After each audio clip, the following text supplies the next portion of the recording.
Great. Welcome back to multivariate calculus. In this video, we're going to be looking at the derivative of a function of several variables along a path. Before I get into the theory behind this, I want to look at a particular example.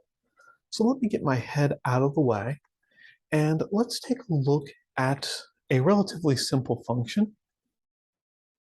Oops, let's use a normal size pen to write that f of x and y is given by x squared over 4 minus y squared over 9.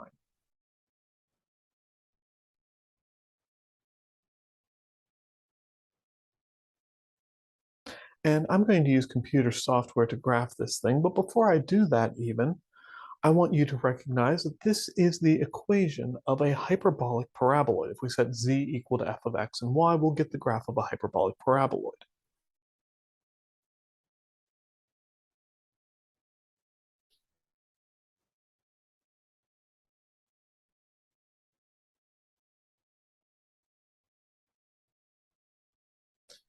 And then I want to look at a path. R of t is equal to the vector valued function with x component t and y component t cubed minus t. And I'm going to look at these things in 3 dimensions. Right, so let me jump over to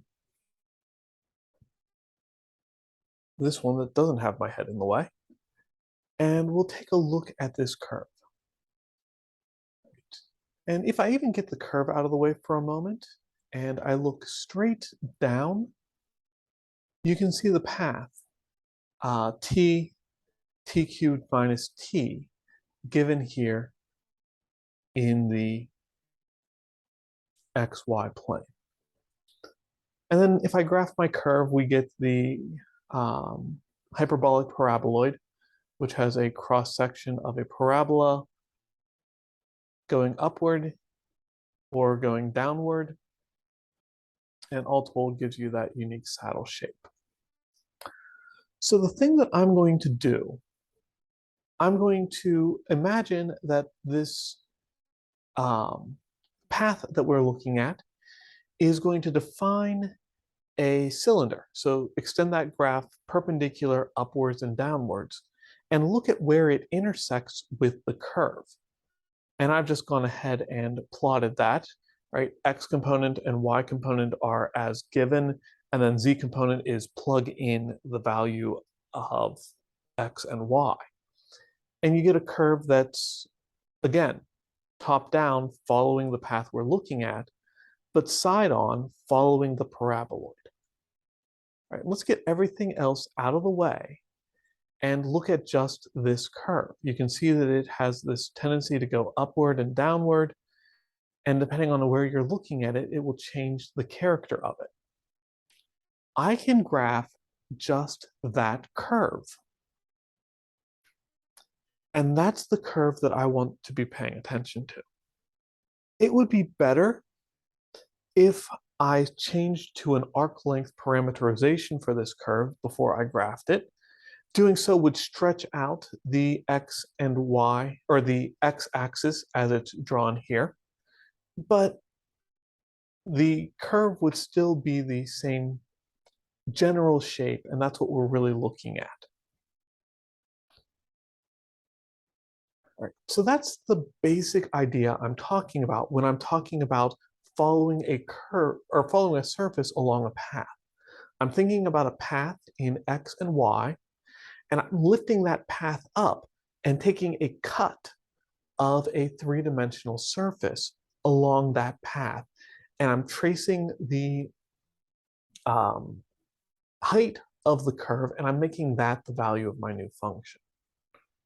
All right, if I go back to my notes, mathematically what I'm talking about is I'm going to take x of t is equal to t, and I'm going to take y of t is equal to t cubed minus t, and I'm going to define a new function, f of t, as f of x of t and y of t, and just plug in these expressions. So I get x, which is t squared divided by 4, minus y, which is t cubed minus t squared, and divide that by 9. Right? I'm just doing function composition. I'm literally doing function composition. There's nothing crazy going on here.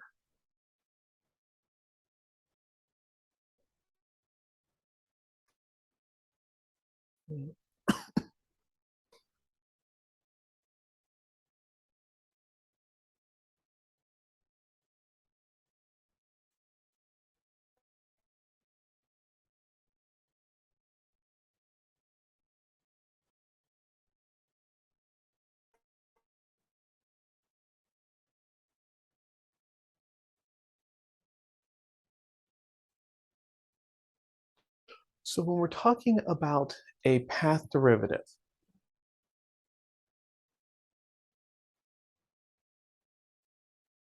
there are a couple of different ways you can name it. D sub r of f and x and y is kind of the common one. And it works, it lets you talk about it, but it's not all that useful because you can't do anything with this.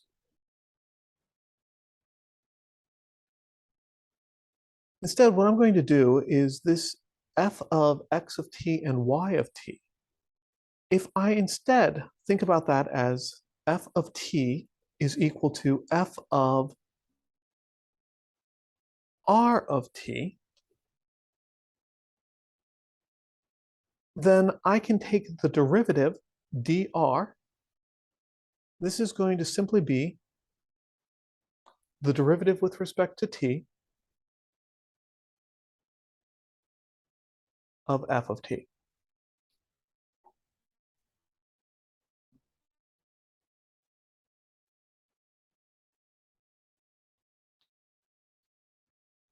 All right, that seems fairly straightforward, I guess. Um, if we know our path, if we know what we're doing, we can just take this no problem, no questions asked. It will just work.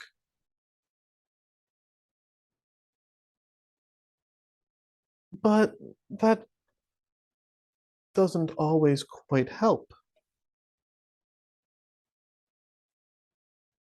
because we don't always have enough information to plug things in and get an analytic expression that we can differentiate. Sometimes we have to rely on our rules. So the question is, how do we take the derivative of f of x of t, y of t? Well, according to the definition of the derivative, this is going to be the limit as delta t goes to 0 of f of x of t plus delta t, y of t plus delta t, minus f of x of t, y of t, all over delta t.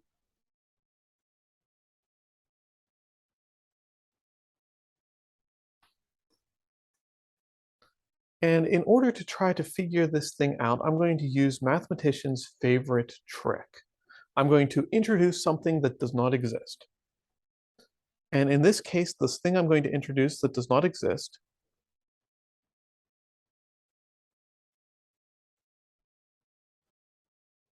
and I'm writing this incredibly small because I'm going to need a lot of space for this problem.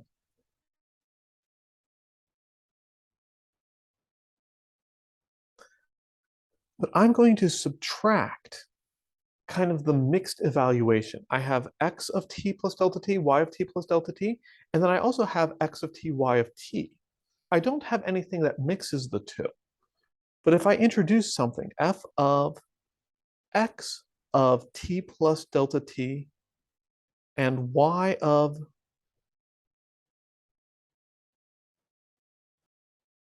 I'm sorry, I'm doing this the wrong way. I want x of just t and y of t plus delta t. All right, I can't arbitrarily subtract that. But if I immediately add it back in,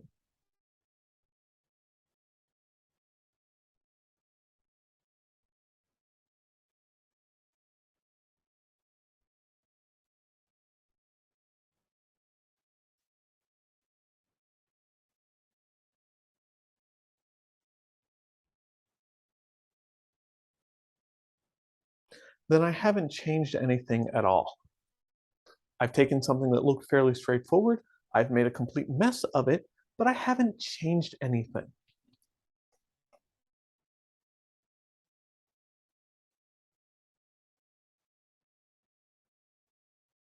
Now I can split this thing up. I can group these two terms together. I can group these two terms together.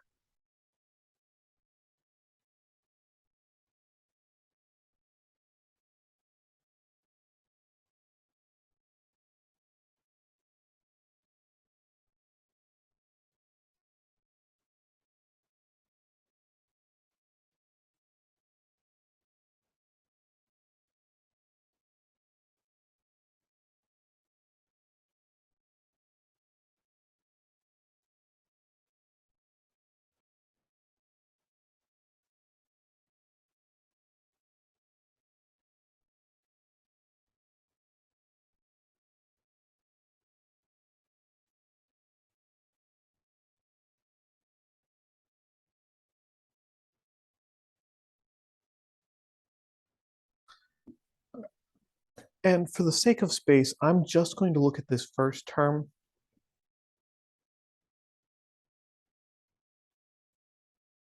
And that second term is going to be the same thing repeated, essentially. All right, so I'm just looking at the term that I've bracketed in blue.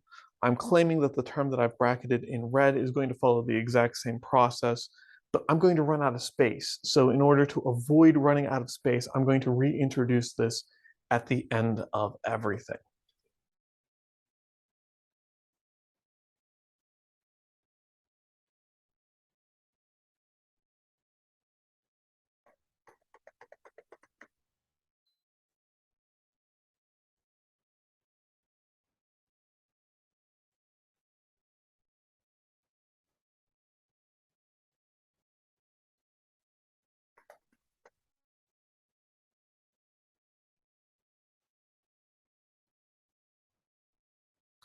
But I'm going to go ahead and define a new parameter here called delta x, which is just going to be x of t plus delta t minus x of t. And by doing that, I can multiply and divide this expression by delta x. Again, doing so isn't going to change anything. I can also notice that if I have x of t plus delta t by itself, I can rewrite that as x plus delta x.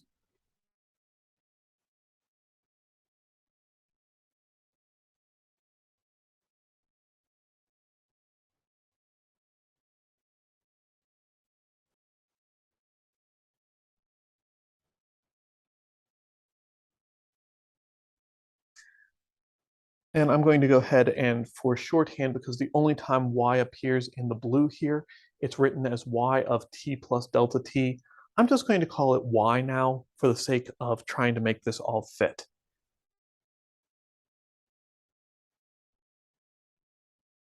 All right, but I'm going to multiply this thing by delta x over delta x. Anything divided by itself is just 0, nothing too crazy going on there. And then I'm going to swap where the delta t and the delta x are. And I'm going to substitute in the value of delta x right here.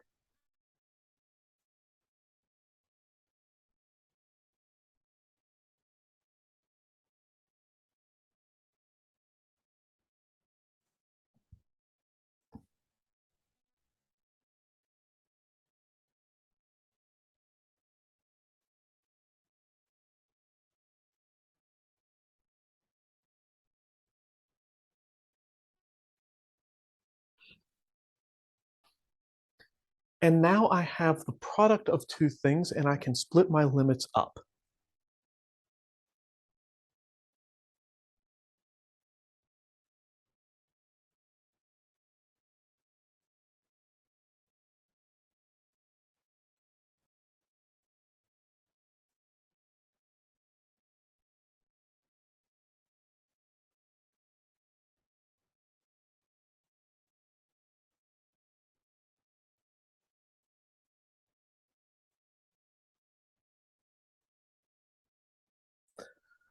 Before finally noticing that as delta t goes to 0, delta x will also go to 0.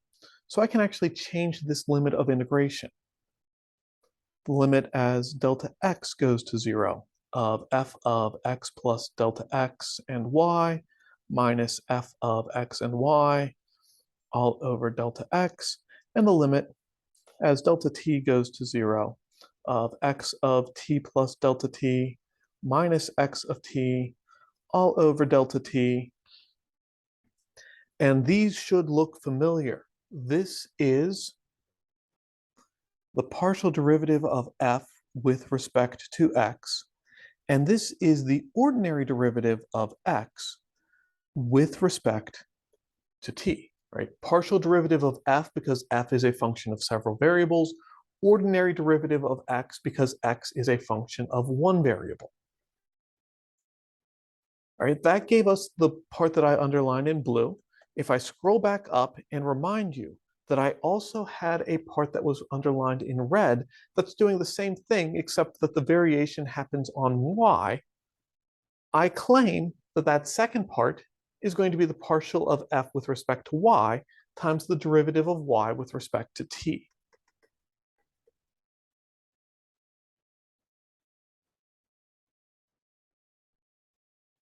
So the ordinary derivative of f with respect to t is equal to the partial derivative of f with respect to x times the ordinary derivative of x with respect to t plus the partial derivative of f with respect to y times the ordinary derivative of y with respect to t.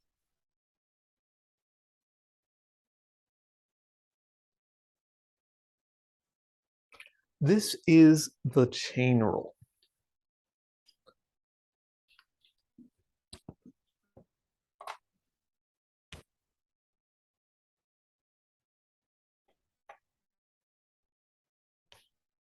The chain rule for a function of several variables is naturally messier than the chain rule of a function of a single variable.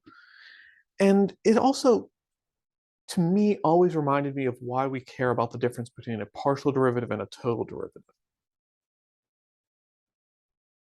When you have a function of one variable, right?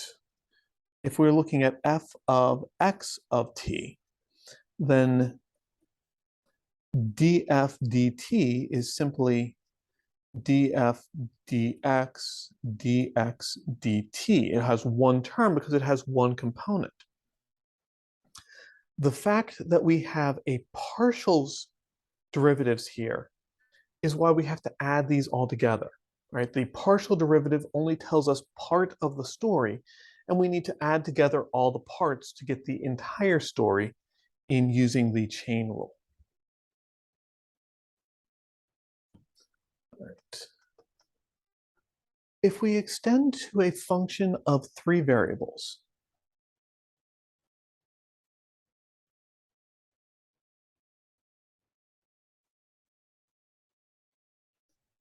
it is much harder to visualize what's happening here, but it's the same idea. If we have some r,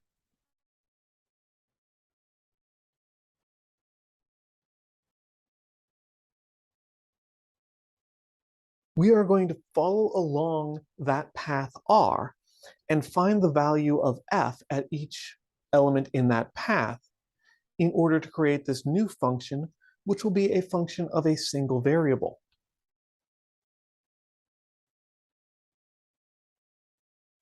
So we can take the ordinary derivative of f with respect to t, and doing so, we'll follow the same pattern we saw before. It'll be the partial of f with respect to x times the derivative of x with respect to t, plus the partial derivative of f with respect to y times the derivative of y with respect to t, plus the partial of f with respect to z times the derivative of z with respect to t. All right, so that's the derivative of the function along the prescribed path.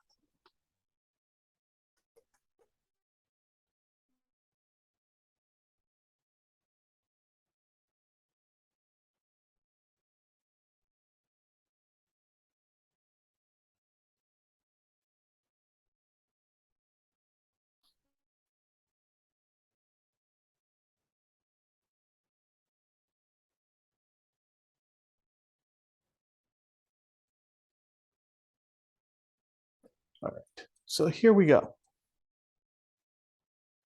I've got a function of several variables, f of x, y, and z is equal to x squared plus y squared plus z squared minus xyz. I've got a parametric path given as a vector valued function.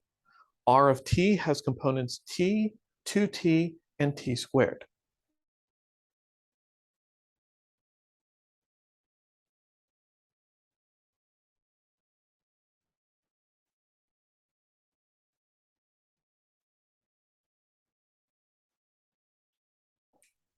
I would like you to calculate the partial derivative of f with respect to x, partial derivative of f with respect to y, and partial derivative of f with respect to z. I would like you to calculate r prime of t. And then I would like you to calculate the derivative with respect to t of f of r of t.